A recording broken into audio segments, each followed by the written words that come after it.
안녕하세요. 장동건 미래스탁의 박 시장입니다. 5월 27일 증시 마감 시장에 대해서 말씀을 드리겠습니다.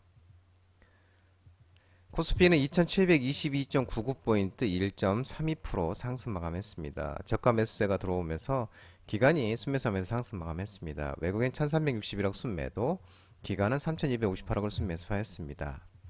코스닥은 847.99포인트 1.02% 상승 마감했습니다. 외국인이 597억 순매수, 기관이 1162억 순매수하면서 외국인과 기관의 순매수에서 상승 마감하는 모습이었습니다. 코스피가 주말 동안 있었던 업종별 테마별 호재에 저가 매수가 유입되면서 또한 외국인 선물도 순매수로 전환하면서 또 엔비디아 고대역폭 메모리 HBM 검증을 통과하지 못했다는 외신 보도에 또 지난주 급락했던 삼성전자가 이날 오전 반등 여부가 주목됐지만 이 지지부진한 흐름을 이어가다가 결국 막판에 상승 전환하면서 성공했습니다. 막판 뒤집기에 성공한 삼성전자 그리고 SK하이닉스는 이제 장중 최고가를 지르면서 상승하는 모습이었습니다. 지난주 미국 증시도 나스닥이 사상 최고치를 경신하는 등 빅테크 저가 매수에 일제히 상승 마감했습니다. 원달러 환율은 1363.80원 0.42% 하락 마감했습니다. 미국의 5월 미시간 대학교 소비자 심리지수가 1년 후에 기대 인플레이션율이 잠정치보다 낮아지면서 물가 우려가 다소 완화되면서 원달러 환율은 하락하는 모습이었습니다. 오늘 테마 시장을 살펴보도록 하겠습니다. 오늘 온전 관련주의 날이었습니다. 두산 에너빌리티가 SMR 소형 모듈 원전 건설 프로젝트 납품 소식과 체코 원전 수주 기대감이 지속되면서 에너테크, 우진에텍 상한가, 수산인더스트리, 두산 에너빌리티, 효성중공업, 한전산업 등 원자력 발전 종목들의 흐름이 좋았습니다. 두산 에너빌리티가 미국 최대 소형 모듈 원전 SMR 설계 업체인 뉴스케일 파워가 짓는 370억 달러, 약 우리나라 돈으로 50조 원 규모의 SMR 건설 프로젝트의 원자료, 증기 발생기 튜브 등 투비 등 이런 주기기를 납품할 것으로 전해지고 있는 모습입니다. 이 공급 물량은 2조 원이 넘을 것으로 알려져 있는데 꿈의 에너지로 불리는 SMR 시장이 본격 열리면서 두산 등 국내 원자력 발전 기업이 제2의 르네상스를 맞이할 것이라는 관측이 나오고 있는 모습입니다. 원전 업계에 따르면 뉴스케일 파워가 정보기술 IT 인프라 기업 스탠더드 파워에 2029년부터 SMR 24기를 공급하기로 하고 세부 사안을 조율하고 있고 상반기 최종 합의에 이를 것으로 예상되고 있는 모습입니다. 아울러 또 한국수자원공사가 팀코리아가 체코 정부가 발주하는 30조 원짜리 원전 프로젝트에 대한 프랑스와 함께 결선에 오르면서 두산 에너빌리티가 또 SMR에서 재팟을 터트렸는데 이어서 이제 대형 원자력 발전에서도 초대형 수주 가능성이 제기되고 있는 모습입니다. 이와 관련해서 체코 정부는 또 남부 지역인 테밀린과 두코바니에서 1200kW짜리 메가와트짜리 규모 원전을 최대 4기 건설하는 사업을 추진하고 있고 오늘 7월 우선대 협상 대상자를 선정한 뒤 연말께 최종 사업자를 뽑을 예정이라고 합니다. 수소차 연료전지 부품 충전소 수소차 관련 종목도 움직임이 괜찮았는데요. 우리나라와 일본이 수소 협력 대화 6월 중순에 출범 소식에 삼성 SNC가 이제 상한가, 하나솔루션, 유일에너테크, 엑스코넥, 효성중공업, 일진하이솔루션 등 수소차 관련 종목들의 또 움직임이 일부 종목들이 괜찮았습니다. 윤 대통령과 카시다 일본 총리가 정상회담에서 한일 간 수소 협력 대화 그리고 자원 협력 대화를 신설해서 이 공급망 안정화 협력을 강화하기로 합의한 것으로 전해지고 있는데요. 양 정상이 한일 수소 협력 대화를 다음 달 중순 새로 출범키로 했고 여기에 이제 했다고 이제 전해지고 있는 모습입니다. 또한 현대차 북미 수소 밸류체인 확장 모멘텀도 지속되고 있죠. 현대차가 20일부터 현지 시간 기준 나흘간 미국 라스베가스 컨벤션 센터에서 열린 청정 우승수단 박람회 ACT 엑스포 2024에서 청정 물류 운송 사업을 중심으로 수소 상용 밸류체인을 확장하겠다는 이 계획을 밝힌 바가 있었습니다. 현대차가 이제 액시언트 수소 전기 트럭의 상품성 개선 콘셉트 모델과 수소 연료전지 시스템을 전시했고 이 자율주행 기술 업체인 플러스와 손잡고 미국에서 최초로 액시언트 수소 전기 트럭에 대한 레벨 4 자율주행 테스트를 진행 중이라고 밝히는 모습도 있습니다. 아울러 또 미국의 수소 연료전지 선도기업 블룸 에너지의 주가가 AI 데이터 센터 증설로 인한 에너지 수요 증가 수요 전망 속에 최근 양호한 흐름을 보이고 있는 것도 긍정적 작용하고 있는 모습입니다. 지난 또 22일을 보면 이제 기존 촉매 전극의 한계를 극복해 그린 수소를 더 저렴하게 대량 생산할 수 있는 탄소 섬유 전극이 개발된 것으로 전해지고 있는데요. 이와 관련해서 울산과학기술원이 신소재공학과 최한기 교수팀이 에너지화학공학과 백종범 교수팀이 킴 압둘라 과학기술대학교 케이퍼 티 타부즈 교수팀과 함께 이 고기능성 촉매가 부착된 탄소 섬유 전극을 또 개발했다고 또 호재로 제공하고 있는 모습입니다. 태양광 관련 종목들이 오늘 흐름이 있는데 일부 종목은 또 착실히 나오는 모습이었습니다. 미중 무역 분쟁 수혜관 기미 기대가 매일 지속되면서 하나솔루션, 유니테스트, 수산인더스트리, HD 현대에너지 솔루션, 캐시코트라일 등 일부 태양광 관련 종목들이 반등이 있었습니다. 최근에 미국의 중국산 태양광 패널에 붙는 관세 인상하겠다고 밝히면서 국내 태양광주에 대한 투자 심리가 회복된 것으로 전해지고 있는데 전기차와 반도체, 의료품을 포함한 중국산 제품에 대해서 미국 무역대표부가 관세 인상 조치가 이제 8월 1일부터 발효된다고 이제 말씀드렸었죠. 또 AI 확산에 따른 전력 수요 증가 속 수혜 기대감도 부각되고 있는 모습이고 또 이 태양광 업체인 퍼스트솔라에 대해서도 AI 기반 전력 수요 증가에 숨은 수혜주라면서 목표 주가를 또 주당 217달러로 상향한 바가 있습니다. 앞에 또 하나솔루션에 대해서 이 북미 태양광 제품 생산 거점인 델턴 크레스테스빌 공장들 및 또 태양광 발전소 EPC가 진행 중인 LA 인근 지역 사이트를 방문해서 하나큐셀 CEO와 또 주요 임직원과 미팅했는데 하나솔루션이 장기적으로 단순 태양광 모듈 판매 사업장에서 벗어나서 이를 활용한 EPC 및 에너지 플랫폼 사업자로 발전하고 있다고 밝히고 있는 모습이고 하반기에 강화된 대중국 규제와 EPC 산업 수익 증대로 턴어라운드가 기대가 되고 중국 자체적으로도 태양광 제품 공급과의 대응 의지 표명에 따라 예상보다 시장 개선이 가속화될 가능성이 상존하다고 밝히고 있는 모습입니다. 우크라이나 재건 건설기계 관련 종목들의 오늘 또 반등이 있었습니다.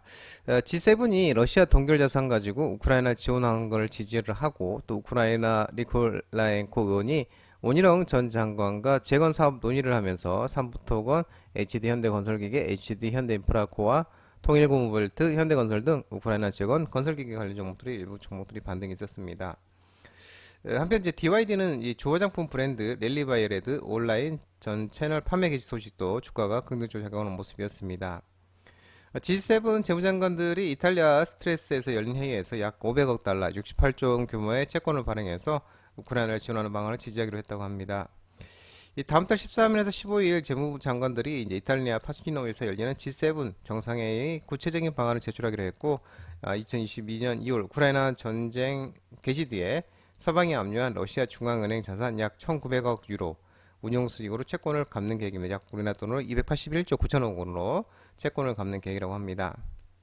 아울러 아시안 리더십 컨퍼런스 ALC에서 우크라이나 재건을 위한 글로벌 협력의 장에 참석 중인 우크라이나 한국 친선협회 대표 의원이 안드레이 니콜라엔코 의원이 지난 21일 온희룡 전 국토부 장관과 만남을 가진 것으로 전해지고 있는데 니콜라엔코 의원이 그동안에 이제 언팅 코리아로 전후 복구 사업을 이끌면서 적극적으로 지원해준 온 전 장관과 우크라이나 재건과 관련된 세부 사항에 대해서 논의를 했다면서 온 전 장관은 이제 한국이 우크라이나 재건에 참여할 수 있는 다양한 분야를 거론하며 적극 지원해줄 것을 약속했다고 합니다. 삼토고는 이제 우크라이나 이 전후 재건 사업 진출을 위한 준비를 진행하고 있다고 밝혔고요.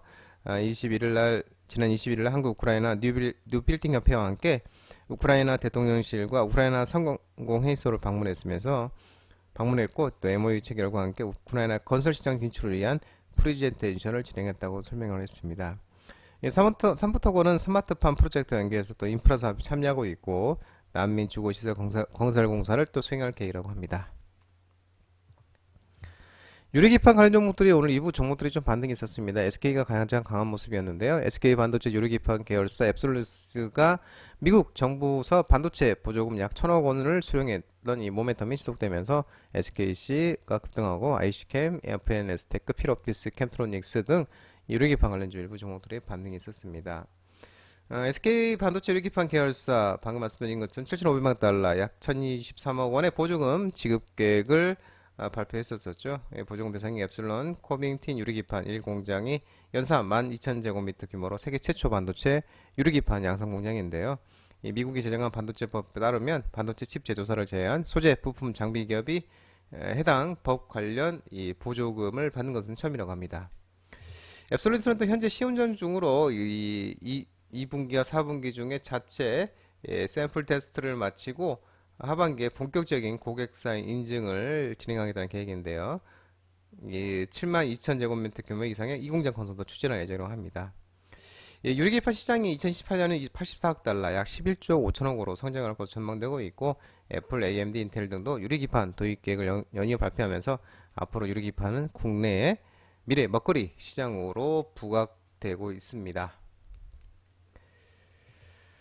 엔비디아가 훈풍이 지속되면서 일부 반도체 관련 종목들이 상승을 했습니다. SK하이닉스, 삼성전자, 한미반도체, 유진테크, HPSP, 리노공업, 후성, TCK, 이오테크닉스, STI 등 일부 반도체 관련 종목들이 상승했습니다. 지난 주말 뉴욕 시장이 엔비디아 등 빅테크 강세 등이 상승하면서 필라델피아 반도체 강세를 보였었습니다. 특히 이제 지난 23일날 20% 가까이 급등했던 엔비디아 주가도 이날도 2% 넘게 상승하면서 연일 사상 최고 챙기를 이어가고 있습니다. 그러면서 이제 이 엔비디아 부활 훈풍 일부 반도체 관련 종목들의 반등이 있었습니다. K푸드 열풍 장기화 전망 소식에 음식료 업종 일부 종목들이 상승했는데요. 삼양식품, 우양, 샘플식품, S&D, 농심, CJ제일제당 등 음식료 업종 일부 종목들이 또 상승했습니다. K푸드 열풍이 장기화에 성장 확대가 예상되면서 저평가 음식료 기업에 주목해야 된다고 밝히고 있는데요. K푸드는 전통적인 맛과 건강한 이미지로 글로벌 시장에서 인기를 끌고 있는 가운데 매운맛, 다양한 재료, 식재료, 그리고 편리한 조리법 등이 해외 소비자들에게 큰 호응을 얻고 있는 것으로 파악되고 있고, 품질 대비 합리적인 가격과 만족도를 갖추고 있어서 수출량이 지속 증가할 전망으로 이런 관련 기업의 실적 개선과 주가 상승으로 이어질 가능성이 크다고 분석하고 있는 모습입니다. 또 지난 몇 년간 미국 물가가 지속해서 상승을 해왔고 고물가와 고금리가 이어지면서 소비자들의 구매 패턴 변화, 식료품 가격 상승 부담 또한 K푸드 흥행의 원인이라면서 올마트 등 미국의 각종 대형마트에 이점하여 접근성이 향상됐다고 설명하고 있는 모습이고, 또 아울러 농림축산식품부가 집계한 농림축산부 수출 실적 자료에 따르면 대미 수출 금액이 올해 1월에서 4월 4조 8천억 달러에서 전년 동기 대비 15.9% 늘어나면서 올해 1분기 K푸드의 최대 수출국은 미국으로 확인이 됐고, 주요 품목으로는 삼양식품의 불닭볶음면, CJ제일제당의 햇반, 냉동김밥 등이 수출 확대를 견인했다고 밝히고 있는 모습입니다. 수산식품 수출도 증가했는데 전 세계적으로 건강식품에 대한 수요가 많아지면서 우리나라 김이 저칼로리 엘빙 식품으로 자리 잡고 있는 것을 기인했다면서 우리나라가 김 수출 1위 국가라서 세계 시장 점유율 70%, 김 가격 상승으로 올해 수출 증가율은 50%를 초과할 것으로 전망되고 있는 모습입니다. 한중일 정상회담 개최 소식에 한한령 해제 기대감이 부각되면서 중국 소비재 관련 일부 종목들이 상승했는데요. SM, YG엔터, CJENM, JYP엔터, 하이브, RBW, A스토리 등 엔터, 음반, 영상 콘텐츠, 영화 관련 종목들이 상승을 했고요. 롯데관광개발, 한진칼, 티웨이항공 등 여행, 항공, 저가항공사, 카지노 관련 종목들도 상승했습니다. 실리콘도 선진 퓨처사이언스 뽀는 마녀공장, 청담글로벌 등 화장품 관련 종목도 상승했고요. 또한 형성그룹, 오가닉스 코스메틱, 잉유푸드, GRT 등 국내 상장 기업들도 상승하는 모습이었습니다. 이메이드그룹 중 네마블 등 일부 게임 관련 종목들도 상승을 했습니다. 윤 대통령이 이제는 기시다 후미오 일본 총리, 리창 중국 국무원 총리와 마주 앉으면서 한중일 삼국협력체제 복원을 논의할 예정이었고, 제9차 한중일 정상회의가 이날 오전 서울에서 개최되면서 지난 2019년 12월 중국 청도에서 개최된 이후 4년 5개월 만이라고 합니다. 이번 한중일 정상회의가 삼국협력체제로 복원하고 정상화하는 계기가 될 것으로 기대하고 있는 모습이고요. 공동선언문을 도출한 예정으로 6대 중점협력 분야가 인적교류, 기후변화 대응협력을 통한 지속가능한 발전 도모, 경제협력, 보건, 고령화 대응협력, 과학기술 디지털 전환 협력, 재난 및 안전협력 등이라고 합니다. 최근 또 중국이 국내 락밴드 세이수미의 7월 11일 베이징 특별 공연을 허가하는 등 한한령 해제에 기대감이 커지고 있는 모습입니다. 국내 가수의 이 베이징 라이브 단독 공연을 허용하는 것은 흔치 않은 일인데요. 이게 또 한국 가수가 중국 본토에서 공연을 하는 것이 8, 9년 만에 처음이라 또 K-pop 아이돌 그룹의 수혜가 확장될 것이라는 기대감도 커지고 있는 모습입니다. 우주항공청이 개청 소식에 이제 LG 넥스원, 덕산 아이메타, 한양디지텍, 하나에어로스페이스, 항공우주 등 일부 우주 항공 산업 관련주, 누리호, 인공위성 관련 종목들이 상승했습니다. 컨테이너 운임 강세의 장기화 전망 소식에 해운주들도 상승했는데요. HMM, hunang하에어, 페노션 등이 상승을 하는 모습이었습니다. 장동훈 미래스탁 전화번호는 166-3797입니다. 끝으로 장동훈 FP 유튜브 채널 구독과 좋아요 많이 부탁드리고요. 알림 설정을 꼭 해두시기 바랍니다. 유튜브 채널 아래 보면 공유가 있습니다. 공유, 소개 링크 많이 부탁드리고요. 유튜브 장중 라이브 무료 방송 진행하고 있으니까 혼자 하기 힘드신 분들이나 도움이 필요하신 분들은 언제든지 오셔서 많은 도움 받아가시기 바랍니다. 오늘 시장도 모든 분들 고생 많으셨고요. 남은 시간 평안한 시간 되시기 바랍니다. 감사합니다.